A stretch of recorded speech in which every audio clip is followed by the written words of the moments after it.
কখনো কি এমন মনে হয়েছে যে আপনি সফলতার জন্য কঠোর পরিশ্রম করে যাচ্ছেন কিন্তু কাঙ্ক্ষিত ফলাফল পাচ্ছেন না?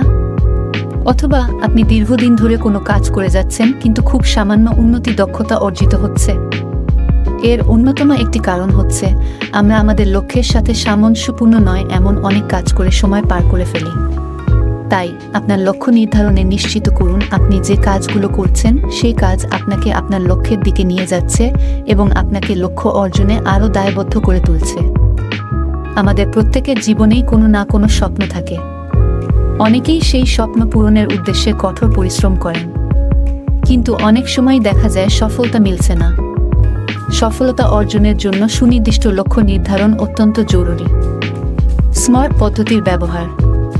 সাকসেস মোটিভেশন ইন্টারন্যাশনাল এর প্রতিষ্ঠাতা, লেখক এবং ব্যবসায়ী পল মেয়ার 2003 সালে তার attitude is everything if you want to succeed above and beyond বইয়ের স্মার্ট লক্ষ্য নির্ধারণ পদ্ধতির বৈশিষ্ট্য নিয়ে আলোচনা করেন। এই আলোচনার মাধ্যমে দেখব কিভাবে এর মাধ্যমে আমরা আমাদের লক্ষ্য নির্ধারণ ও বিকাশ ঘটাতে পারি। স্মার্ট সংক্ষিপ্ত রূপ। এর বিশ্লেষণ করলে আমরা দেখতে পাই স্পেসিফিক, মেজারেবল, অ্যাচিভেবল আর রেলেভেন্ট। টাইম বাউন্ড অর্থাৎ লক্ষ্য নির্ধারণ পদ্ধতির 5টি মানদণ্ড হল: 1. সুনির্দিষ্ট 2, পরিমাপযোগ্য অর্থবহ 3, অর্জনযোগ্য 4, প্রাসঙ্গিক 5। সময়সীমা। আপনার লক্ষ্যটি সুস্পষ্ট এবং সুনির্দিষ্ট হওয়া উচিত, অন্যথায় আপনি আপনার প্রচেষ্টাগুলিতে মনোযোগ দিতে পারবেন না। লক্ষ্য যত সুস্পষ্ট হবে তত দ্রুত সেই লক্ষ্যে পৌঁছতে পারবেন। 2. পরিমাপযোগ্য, মেজারেবল। আপনি যে লক্ষ্য ঠিক করবেন সেটা যেন অবশ্যই পরিমাপযোগ্য হতে হবে। বলা হয় what cannot be measured cannot be improved, অর্থাৎ যেটা পরিমাপ করা যায় না তার উন্নয়ন করা যায় না। আপনার লক্ষ্য পরিমাপ করতে 3টি প্রশ্ন করুন। 1. কতটুকু কাজ শেষ করবেন? 2. কতগুলো কাজ শেষ করবেন? 3. এটি সম্পন্ন হলে কিভাবে জানব? 3. অর্জনযোগ্য, অ্যাচিভেবল। আপনি যে লক্ষ্যটি নির্ধারণ করবেন সেটি হতে হবে অর্জনযোগ্য।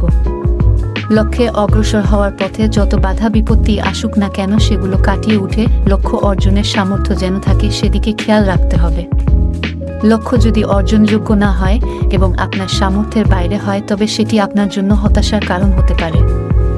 আপনি $3 বিলিয়ন পরিমাণ অর্থ অর্জনের লক্ষ্য নির্ধারণ করেছেন ব্যবসার মাধ্যমে, কিন্তু আপনার কাছে ব্যবসা শুরু করার মতো পর্যাপ্ত পরিমাণে অর্থ এবং মূলধন নেই। এক্ষেত্রে আপনার লক্ষ্য অর্জন বাধাগ্রস্ত হবে। তাই লক্ষ্য নির্ধারণের সময় খেয়াল রাখবেন আপনার লক্ষ্যটি অর্জনযোগ্য এবং আপনার সামর্থ্যের মধ্যে আছে কিনা। তাহলে আপনার লক্ষ্যে পৌঁছাতে খুব একটা বেগ পেতে হবে না। 4. প্রাসঙ্গিক, রেলেভেন্ট। প্রাসঙ্গিক হলো আপনি যে কাজটি অথবা যে লক্ষ্য নির্ধারণ করছেন তার সাথে নিবিড়ভাবে সামঞ্জস্যপূর্ণ এবং সম্পর্কিত সকল কাজ অথবা পদক্ষেপ। লক্ষ্য নির্ধারণের অন্যতম গুরুত্বপূর্ণ মানদণ্ড হল প্রাসঙ্গিকতা। আমরা অনেক সময় আমাদের লক্ষ্য নির্ধারণ করেও সেখানে পৌঁছাতে পারি না। 5. সময়সীমা, টাইম বাউন্ড। আপনার লক্ষ্যটি ঠিক কত সময় পর অর্জন করবেন সেটি নির্ধারণ করে ফেলুন। যখন আপনার লক্ষ্যটি একটি নির্দিষ্ট সময়সীমা বাধা পড়বে তখন আপনার লক্ষ্যটি অর্জনে আরও এক ধাপ এগিয়ে থাকবেন।